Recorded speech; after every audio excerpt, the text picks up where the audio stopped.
Hello class, I am Dr. Bindu Malviya from Tirthankar Mahavir University, Department of Management, Timid College.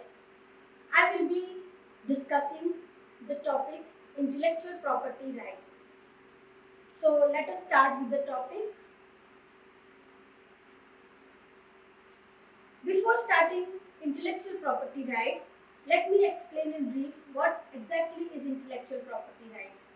You have come across several forms of properties such as patents, copyrights, designs, trademark, trade secret, geographical indication, semiconductor integrated circuits, layout designs, etc. etc. So what are these? These are intellectual properties.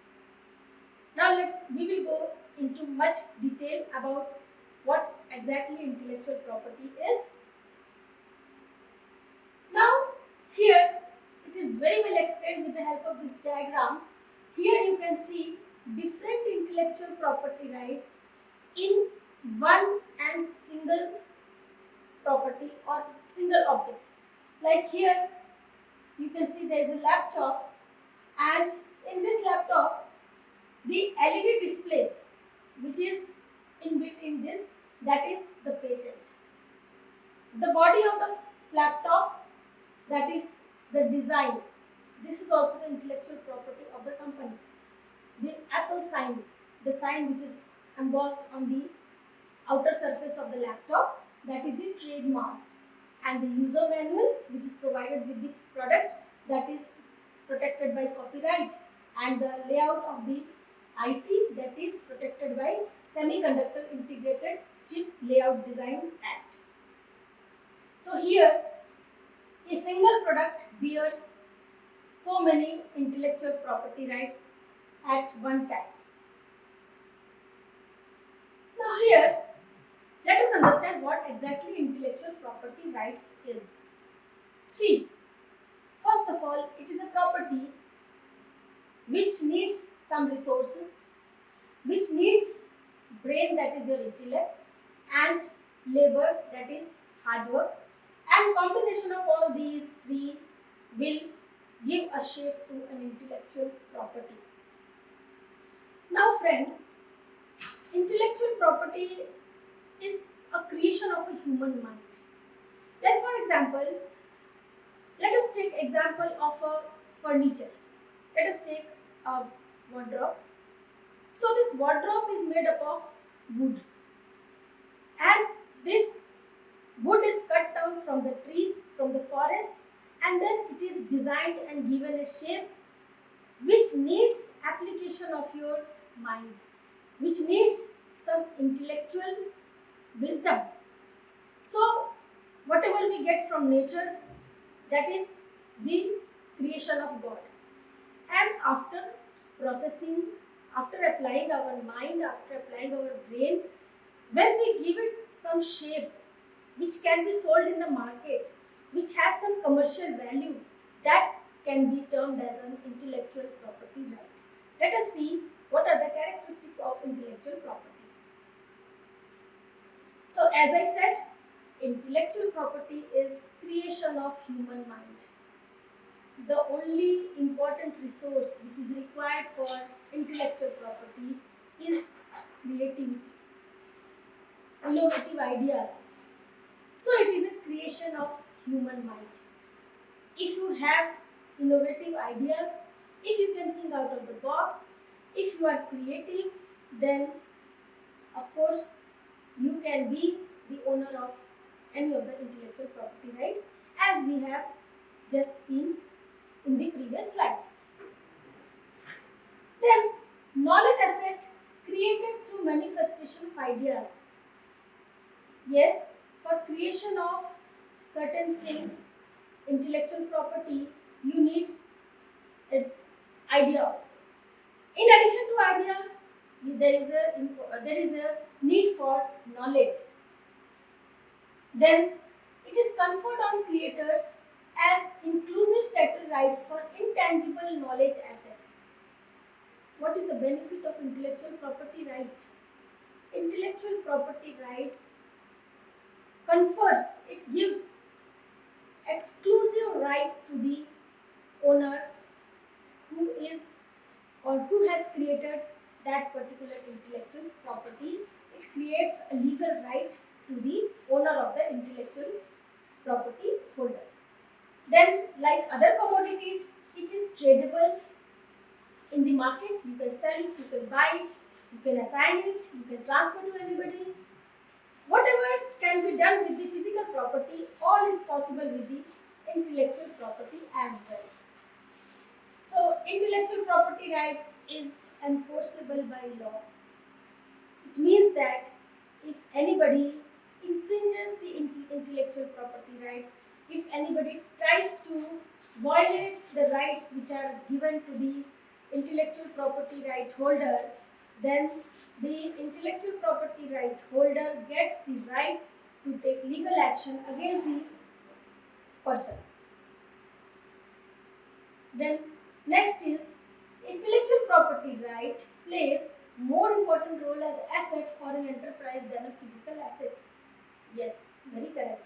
It is so important, rather it is more important than the physical asset in an organization, because every physical asset has some fixed value, but the intellectual property right of an individual is the price which the individual decides for himself, and it can be more than what is the value of the physical asset. Then another important characteristic about intellectual property is it is a tool for business competitiveness. Yes, nowadays the companies are treating it as a tool, as a strategy in the business, in the competitive environment. A company who has more intellectual properties, a company who has more patents than other competitors can claim or can get better price for its product as compared to the competitors. Then IPR is a new wealth of the nation. Nowadays, the nations have realized that for the economic development, intellectual property right of the country must be very high.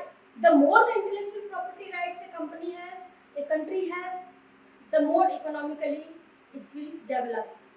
Countries like USA, Germany, Japan, China, why these companies are growing richer and richer every day? Because of their intellectual property rights. They are having many intellectual property rights every day. Thousands and thousands of intellectual property rights are filed in the intellectual property office, and this is the wealth of the nation, which can be created only by innovation, by intellectual property rights. So friends, here we can see the evolution of intellectual property rights in India. As you know, in India, intellectual property right is at infant stage. Like this was earlier present in various developed countries, so-called developed countries like UK, US and other countries.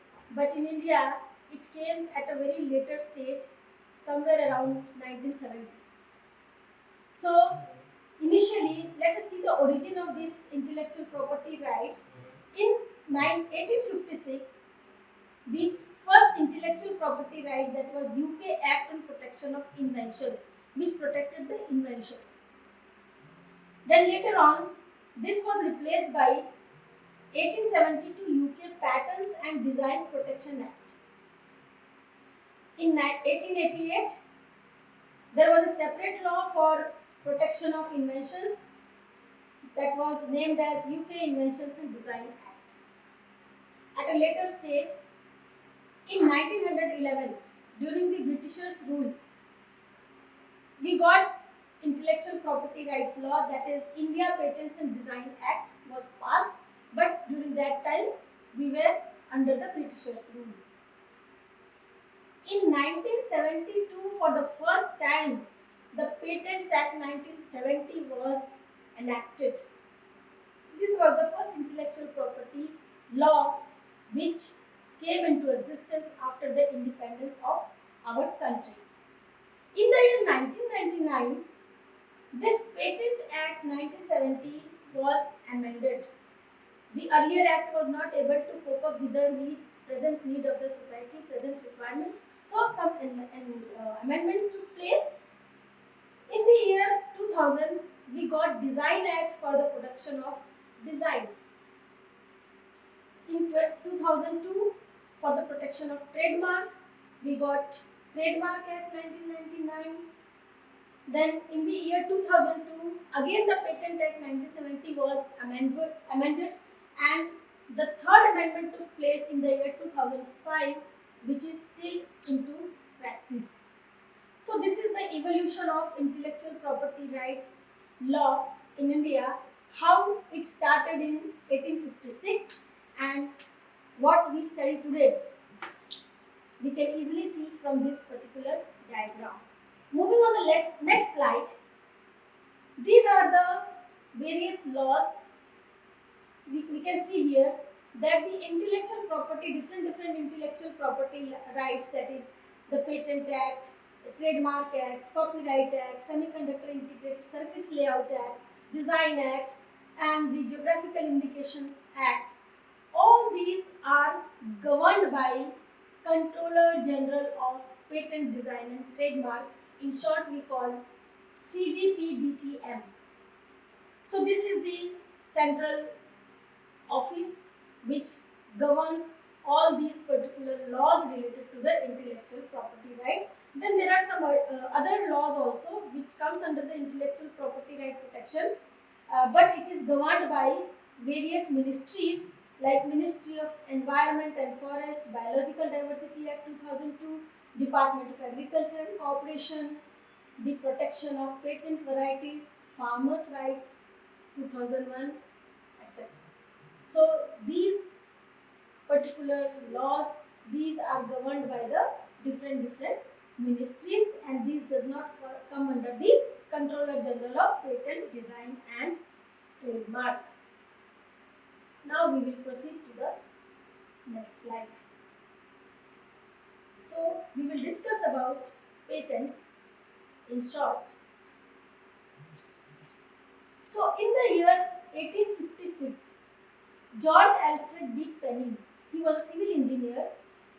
He invented the pankha pulling machine, the fan which we are using today. So it was first invented by Alfred D. Penny. Similarly, you can see the various scientists like Thomas Alva Edison, who invented, what did he invent? He invented the bulb. Alexander Graham Bell, Wilbur Wright, Louis Pasteur, Alexander Fleming. So these are their inventions. Okay, Alexander Graham Bell was inventing the telephone, Wilbur Wright's aeroplane, Louis Pasteur has invented rabies vaccination, Alexander Fleming has invented penicillin vaccine. So these are the various contributions of various scientists which later on became the intellectual property rights of these scientists.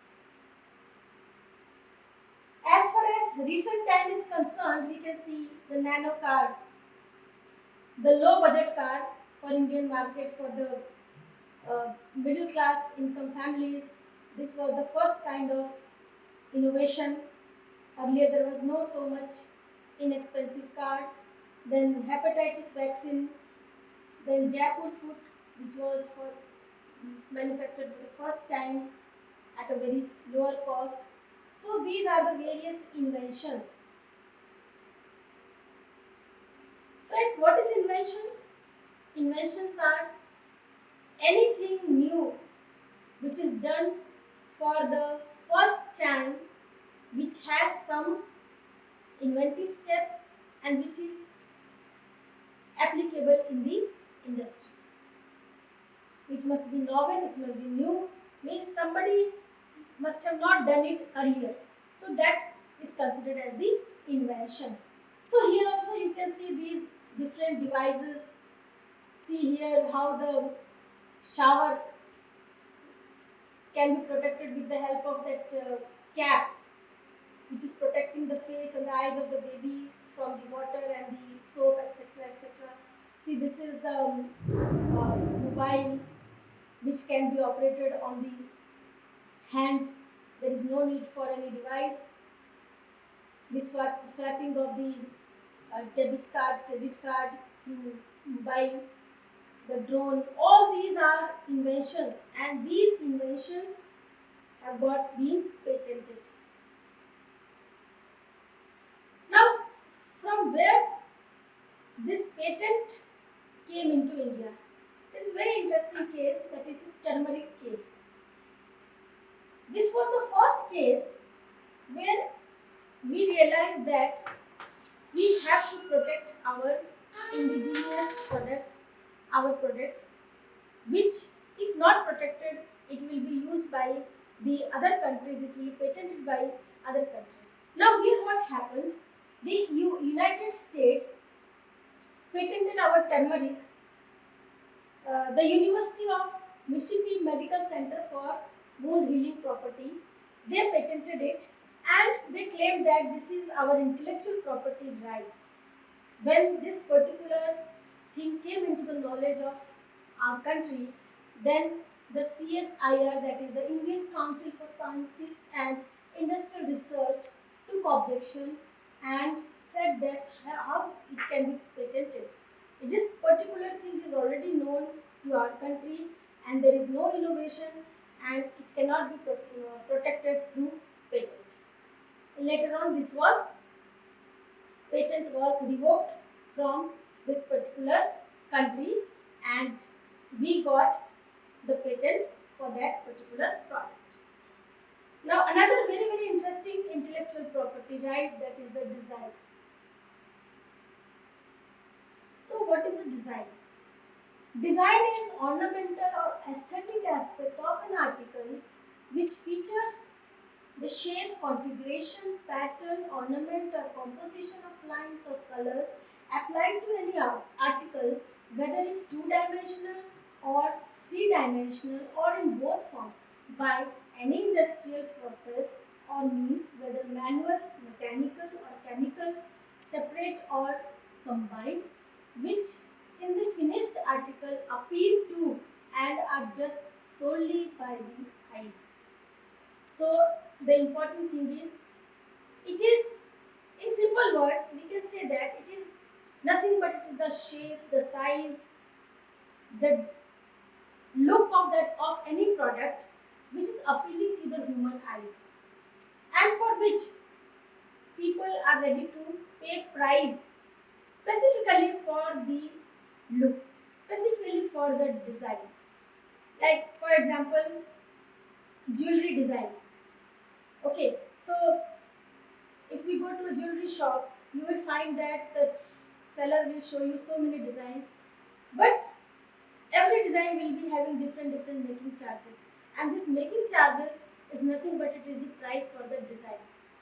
The better the design, the better will be the price. Similarly, in footwear, in dress, okay, in different things, this particular aspect is there, and the company is charging price for the design factor itself. See, this is design. All you can see different types of bottles. The design is different.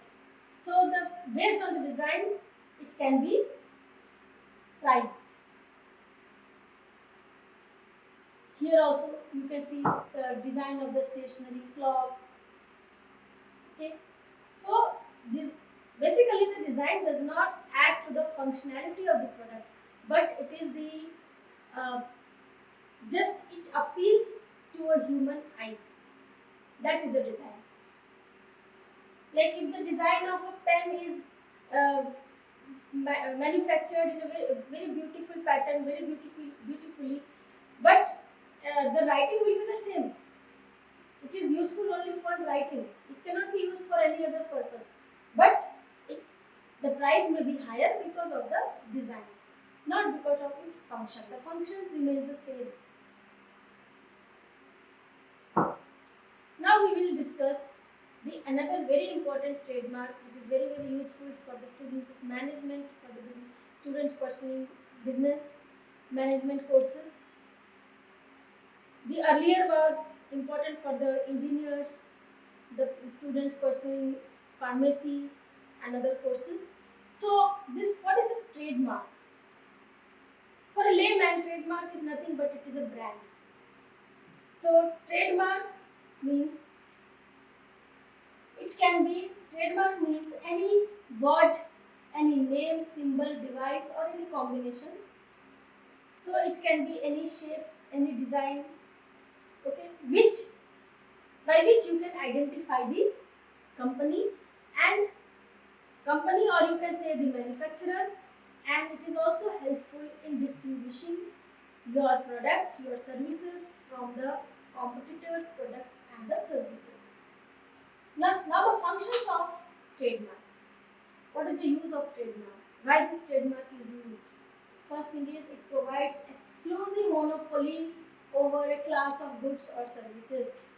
This trademark gives monopoly to the proprietor. Only they have the exclusive right to use these particular marks on their products or the services. It allows a business entity to build public goodwill and brand reputation. Yes, it is very useful, very helpful because a trademark is, somewhere it is connected to the quality, to the goodwill of the particular organization. If people start liking the product, if they satisfy the product, then automatically there is a mouth publicity, and ultimately they talk about the name of the manufacturer, they talk about the trademark, and which helps in building the public goodwill, or you can say the brand reputation. Then it identifies the source or origin of the goods or services. Yes, just by seeing the trademark, seeing the symbol, the name, the brand, you can easily identify who is the manufacturer, who is the service provider. Just by looking at the Nike sign tick mark, you can identify that this particular product is manufactured by Nike. So there is no need to see the word Nike. Only the tick mark, if you can see on the product, you can easily connect that this particular product belongs to the Nike company. Similarly, in case of Apple, the symbol of Apple, the gadgets which are manufactured by Apple company, they carry a mark, that is the apple which is cut from a corner. So by looking just at that particular symbol, you can easily connect that this particular product is manufactured by Apple company. It assures customers about quality of the goods or services.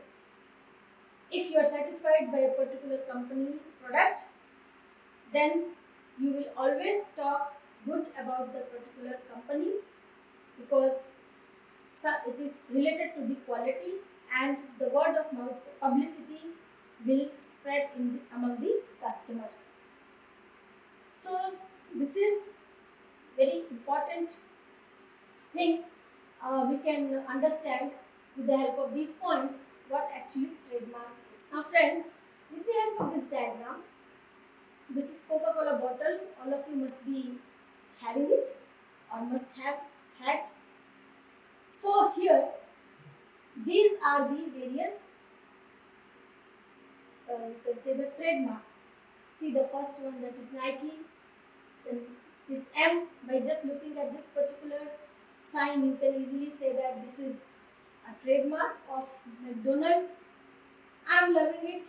Again, even if M is not written, if on the packet or somewhere, if this particular statement is written, again you can connect it that this particular meal is related to, or this burger is related to the McDonald's company. Okay, this orange, this is the trademark of orange company. The color, even the color nowadays, that is also considered as the trademark. Here you can see the Coca-Cola name on the bottle, that is also trademark. Even the shape of a particular product nowadays, they are also becoming the part of trademark.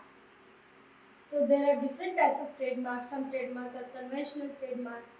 Conventional trademark constitute the name, word, logo, symbol, phrases, pictorial representation. All this comes under the conventional trademark. And another aspect of trademark, that is the unconventional trademark, that is the trademark which are not which were not considered as trademark in the previous days, but now because in the advancement in the technology, advancement in the economy, development of the economy, several things are being considered as a trademark, like sound. Sound is also a part of trademark, like hello tunes in your mobile phones, and various other sounds by which you can recognize a particular company. Then the scent of a particular product, especially in case of perfumes and agarbattis and shampoo, hair oil, okay, soap, which we are using in our day-to-day life.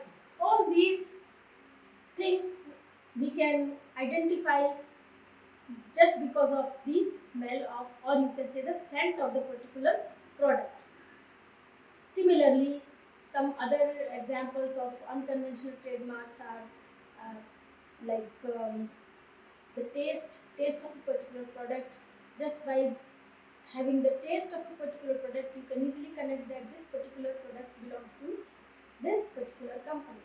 By having Parle-G biscuit, you can easily, if you are regularly consuming Parle-G biscuit, uh, if you take a biscuit, you can easily recognize that this particular biscuit is manufactured by Parle-G company.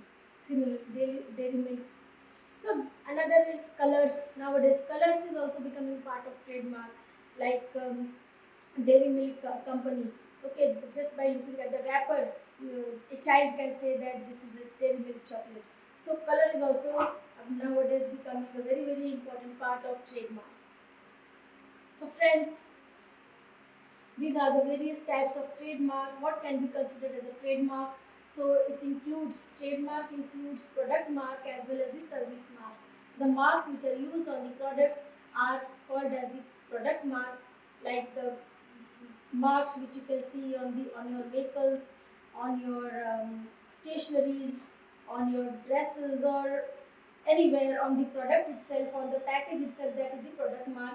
And the mark which is used by the intangibles, that is the service mark, like the mark which are used by the companies who are offering services such as banking, financial institutions, then entertainment organizations, and organizations which are offering services like education, like our college, that is Tirthankar Mahavir University. All these comes under services, and the mark, the logo which is being used by all of us, that is a part of service mark. The next is the trade names. Like many companies use the name as their trademark, like Bajaj, name of the owner, Tata, name of the owner, Philips. So they are using the name as their trademark. So then collective mark. Collective mark are those marks which are not owned by an individual. See, usually all the trademarks are used by the owners, by the proprietors, by the companies, by the organizations. But there are certain marks which are not used individually by the owners, but they are used by a particular association belonging to that particular community. Like for example, the mark of CA can be used by the chartered accountants. Any firm, any chartered accountant can use that particular mark on its vehicle or on its diaries, or anywhere it feels. So that is called as the collective mark. Like the mark of the Red Cross Society, which is used by the medical professionals in the hospitals. You can see in the ambulance. Okay, any person who is giving medical services, all are free to use that particular mark, that is known as the collective mark. I think it is clear. So next is the certification mark. Now, along with the trademark, along with the name of the company, the companies are also using certain marks for certifying their products as related to the quality, related to the purity, related to the safety measures. Okay, you can see different marks, like here you can see this is so friends, see, this is the certification mark, Bureau of Indian Standards. Similarly, there are various certification marks used by the organizations, like ISI mark you can see on the products, like pressure cooker and helmets and many other products which gives you guarantee of safety. Similarly, there is a egg mark which is used on the agricultural products. There is uh, hallmark, usually it is found on the jewelry, gold jewelries. Then there is wool mark which is used on the woolen uh, threads, and there is a silk mark which is used on the silk textiles. All these guarantees the purity, the quality of the goods, and that is called as the certification mark. Like another very good example, in case of educational institution, we can take example of NAC grades. Different grades are given to the universities, higher education institutes, A grade, A plus grade. So these are nothing but these are the mark of quality. So this is also a certification mark. Then the mark of UGC, the mark of AICT can be used by the higher education institutes because we are governed by this apex institution. So that is example of collective mark. So I hope the difference between collective mark and certification mark is clear to all of you. Now next, the slogans, the taglines. Like for example, this McDonald's says, "I'm loving it." So this is a phrase, this is a tagline. Like washing powder Nirma. So this is the tagline of Nirma. Okay, similarly like LIC uses the tagline "Zindagi ke baad bhi, zindagi ke saath bhi."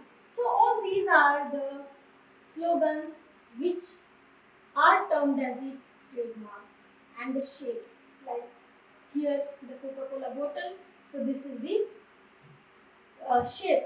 So nowadays the shape is also part of trademark. If you compare the Coca-Cola bottle with Pepsi or another Sprite, other cold drinks, you will find there is a, so the basic body is same, the basic structure is same, but there is a difference in the design of the bottle, and this design is the trademark of a particular company. So these are the various types of trademark. So the important aspect of trademark is, what is a good trademark? First thing is, there has to be distinctiveness. As per our Indian Trademark Act, the trademark should not even be deceptively similar, which means that it should not be similar in any way. It must be very different from the other trademarks, because it is a tool for differentiation, it is a tool for identification. So it should not be similar at all. Then another is, it should be not deceptively similar. As I told you that it must not resemble, even one person should not resemble to the existing trademark. But I have seen, we all of us must have seen some trademarks which are being copied, which are being duplicated by the other manufacturers, and because lack of awareness, lack of literacy, people are not able to distinguish the original and the duplicate trademark, and these traders are becoming successful in the market. Now friends, you must have seen this kind of marks written along with the trademark. Like when the word TM is used, then it means that it is registered, and unregistered application pending means some company has applied for the registration of trademark and it is not being granted. So for the time being, it can use the word TM along with the name of the trademark. And in some of the companies, you will find that they are using the word R, which is being circled, and this particular mark can be used when the trademark is registered with the trademark office. So how you can protect your trademark? Trademark registration is optional. Now the law does not say that registration of a trademark is compulsory, but yes, if the trademark is registered, it has its own benefits, it has its own advantage. Legally you become strong. If if any dispute arises, you have a good stand and you can protect your mark if it is registered. Even though you can protect your mark even if you are not registered, but it will be quite complicated, quite difficult to prove that your trademark is being used by another competitor. Registration available at national, regional or international level. So the registration of trademark can be done at either of these levels. At national level, if your trademark is registered at national level, then you will get protection into that particular nation, the boundaries of that particular nation. If it is regional, then the trademark is protected at regional level, and if you have gone for registration under the international law, then you will get protection at international level. So what is the valid period? What is the tenure for registration of the trademark? Initially, registration is granted for 10 years, and further, after completion of 10 years, before ending the 10 years, you have to apply for renewal of the trademark if you wish, or if the company wishes to continue with that particular trademark. In case of non-use, non-renewable or no policy, trademark rights are lost. If somebody has applied for the trademark and the trademark is being granted but it is not used for 10 years, and after completion of 10 years if it is not renewed, then automatically that trademark is lost. Existing trademark registration is governed by the Trademarks Act. Sorry, the spelling is it is Trademarks Act 1999 and Trademark Rules 2017. So, if you want more details, you can visit the government website, that is ipindia.gov.in, where you can find information about patents, trademarks, copy, and other intellectual properties.